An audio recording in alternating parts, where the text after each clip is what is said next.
teste do relé, ó. Ela é perfeito. Cuidado com o vídeo que tem aí dizendo que o defeito pode ser só o relé.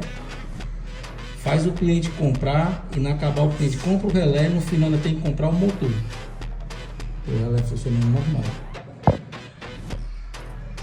Ó, o teste aqui feito primeiro num bola e agora no outro.